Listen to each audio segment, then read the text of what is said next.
Hai teman-teman, what day today? This week Friday. Hari ini aku mau ngebacain kalian beberapa review hotel yang udah aku dapetin.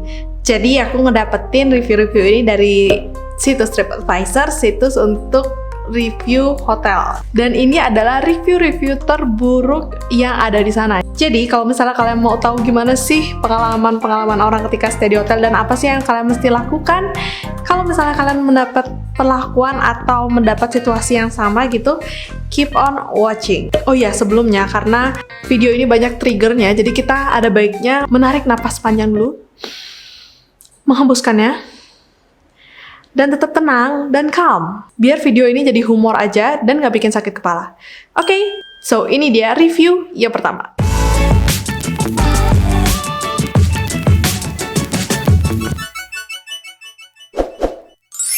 Review yang pertama, hotel dengan owner terburuk di Bali. Jika Anda warga negara Indonesia pakai huruf besar, jangan pernah sekalipun menginap di hotel ini. Hotel ini sangat menghina warga negara Indonesia atau dalam tanda kurung rasis. Amat sangat rasis. Jadi kronologinya, saya dan istri awalnya sangat mengidam-idamkan honeymoon dan kami check-in untuk 2 malam.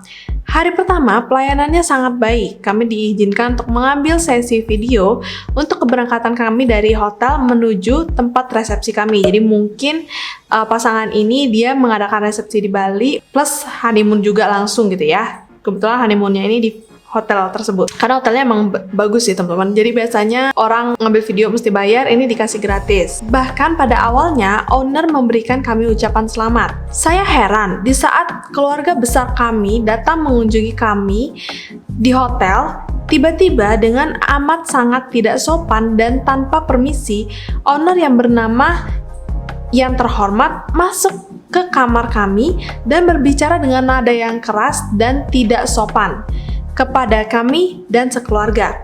Kedatangan keluarga kami ini dari keluarga saya dan keluarga istri. Amat sangat tidak baik si owner ini dengan pakaian yang minim dan celana pendek jingkrak-jingkrak merah. Celana pendek jingkrak-jingkrak marah di hadapan kami semua. Yang paling tidak bisa kami terima adalah beliau mengucapkan, "Inilah orang Indonesia, selalu seperti ini tidak bisa diatur." Kami dan sekeluarga geram dan heran, apa salah kami? Izin kita sudah dapat. Bahkan kami membayar hotel ini 2 malam dengan harga yang tidak murah. Mungkin ibu ini tidak sadar dia sendiri adalah orang Indonesia dan bekerja di Indonesia. Tidak lama, beliau kembali lagi ke kamar kami dan mau melaporkan kami ke polisi tanpa alasan yang jelas. Beliau hanya bilang kepada kami kalau kami mencurangi dia. Sampai detik ini kami bertanya-tanya tindakan curang apa yang telah kami lakukan. Dan beliau keluar dari kamar kami dengan membanting pintu. Serunya banyak banget. Ini sudah penghinaan untuk keluarga besar kami dan kami sebagai warga Indonesia yang telah dihina oleh ibu ini. Jadi pesan kami, jika kalian memiliki uang yang lebih, jangan sesekali menginap di hotel ini, carilah hotel dengan servis yang jauh lebih baik. Jadi teman-teman, apa yang bisa kita ambil dari review ini adalah masalah ini tuh mulai ketika adanya keluarga dari laki-laki dan perempuan datang ke kamar tempat mereka menginap. Barulah di sana terjadi percecokan dari mereka dan ownernya ini sendiri. Mungkin kalau misalnya kalian udah nonton kedua video aku, aturan menginap di hotel atau jangan jadi tamu yang norak di sini, dan aturan check in dan check out, itu kalian mungkin udah tahu kalau misalnya kita sebagai tamu itu harus mematuhi rules and regulation di hotel. Dan salah satu rules and regulation di hotel biasanya adalah banyaknya tamu yang menginap itu 2 orang, jadi nggak boleh ada tambahan tamu yang menginap tanpa tambahan biaya. Jadi kalau misalnya memang ada tamu yang mau menginap, kalian harus menambah biaya atau bayar untuk extra bed ataupun membuka kamar lagi. Sepertinya itu yang jadi masalah di sini, tapi dia nggak ada bilang bahwa apakah keluarganya ini mau menginap atau cuman mengunjungi saja. Katanya, ini baru keluarga besarnya datang dan mengunjungi si owner ini itu udah marah-marah dan berperilaku yang tidak sopan. Jadi gini teman-teman, untuk mengunjungi, kalau misalnya kalian lagi nginep di hotel dan teman kalian mau mengunjungi atau berkunjung di beberapa waktu aja, tanpa menginap itu sebenarnya masih boleh. Kalau misalnya memang banyak banget yang datang, itu bisa ditanyakan lagi dan bisa dihimbau untuk mungkin tidak membuat keributan gitu. Cuman ownernya di sini mungkin memang sikapnya agak sangat keterlaluan. Makanya biasanya menghandle sesuatu yang seperti ini itu reception ataukah manager. Jangan langsung owner yang mungkin pakaiannya juga biasa, habis itu langsung marah-marah kan nggak baik. Karena kita di hotel itu punya SOP. Biasanya yang dulu aku lakukan adalah ketika ada tamu yang membawa teman atau ada orang yang berkunjung dalam jumlah yang banyak, kita menelpon tamu untuk memberitahukan apa rules and regulation di hotel tersebut. Misalkan rules-nya memang ada 2 orang yang menginap. Jadi kita make sure lagi apakah orang-orang yang ibu atau bapak bawa itu akan menginap atau hanya berkunjung saja. Nah, kalau misalnya memang berkunjung saja, kita biasanya itu mengingatkan jam malamnya. Misalkan quiet hour-nya jam 11. Jadi di atas jam 11 tamu-tamu ini dianggap menginap itu. Jadi kalau misalnya tamunya tidak pulang setelah jam 11, mungkin bisa diingatkan lagi kepada tamu, apakah bapak dan ibu ingin membuka kamar? Karena jika iya dan jika tamu tambahan tersebut mau menginap, kita bakal membukakan kamar lagi satu atau kita bakal mengirimkan extra bed dengan tambahan biaya sekian. Itu harus diperinci kepada tamu. Tapi kalau misalnya tamu menolak untuk membayar, nah di situ hotel berhak untuk mengusir tamu tersebut. Pastinya cara mengusir tamu juga baik-baik, nggak langsung marah-marah. Nah itu yang kita pelajari sebagai staff di hotel, gimana caranya memberikan servis yang terbaik walaupun ada tamu-tamu yang mungkin tidak mengerti aturan dari hotel tersebut. Jadi kita mesti jelasin dengan sejelas-jelasnya biar tamunya pun nggak bingung dan nggak marah-marah. Apalagi si pihak hotel marah-marah itu udah nggak benar. Lanjut. Seandainya ada pilihan bintang 0, saya akan memilih nilai itu. Tanda seru 3. Saya datang bersama rombongan study tour kampus. Hari pertama, air benar-benar mati.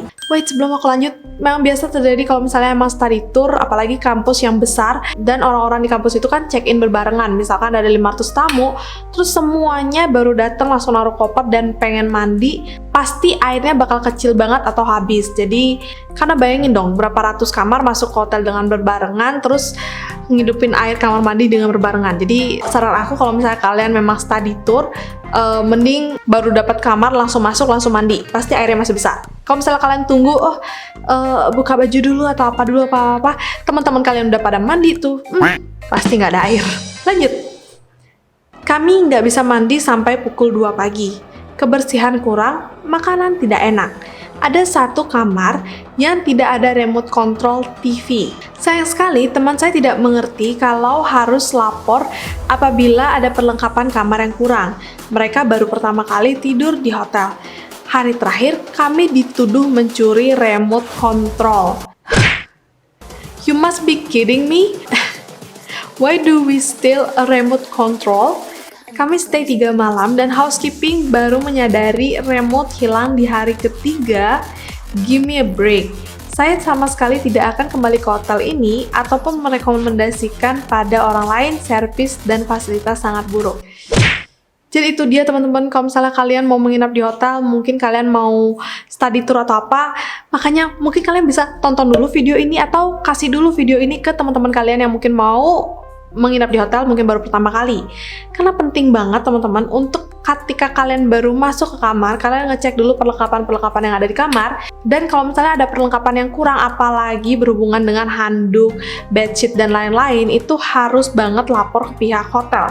Karena kalau enggak, begini yang kejadiannya. Tapi aku ngerti sih kefrustasiannya orang ini karena satu, kalau remote control hilang itu jarang banget sih kejadian dibawa sama tamu hotel. Mungkin bisa kayak jatuh di bawah tempat tidur atau dimanapun. Kayak kalau remote itu hampir nggak mungkin deh. Mungkin hotel harusnya menanyakan aja kepada pihak yang menginap, karena kan itu barang yang nggak mahal gitu loh dan nggak bagus dan nggak guna juga untuk dicuri, ngapain dicuri gitu kan. Dan pada saat mereka check out baru si housekeeping sadar kalau remote-nya hilang. Harusnya sih kalau misalnya kamar itu dibersihkan, harusnya housekeeping sudah sadar sih remote-nya hilang, dan itu juga parah ya. Lanjut, Ini sebenarnya masih di hotel yang sama, jadi aku ngeliat ulasan terbarunya dan aku mau lihat gitu apakah hotel ini berbenah atau enggak atau gimana gitu ya. Dan ternyata baru aku buka ulasan terbarunya, ada ulasan dari Maret 2020 dan ada bintang satunya juga, jadi aku bakal bacain aja. Hari Raya Nyepi. Untuk semua oke, tapi kebersihannya kurang banget. Ada kecoa di tempat toaster roti, jadi nggak nyaman mau breakfast.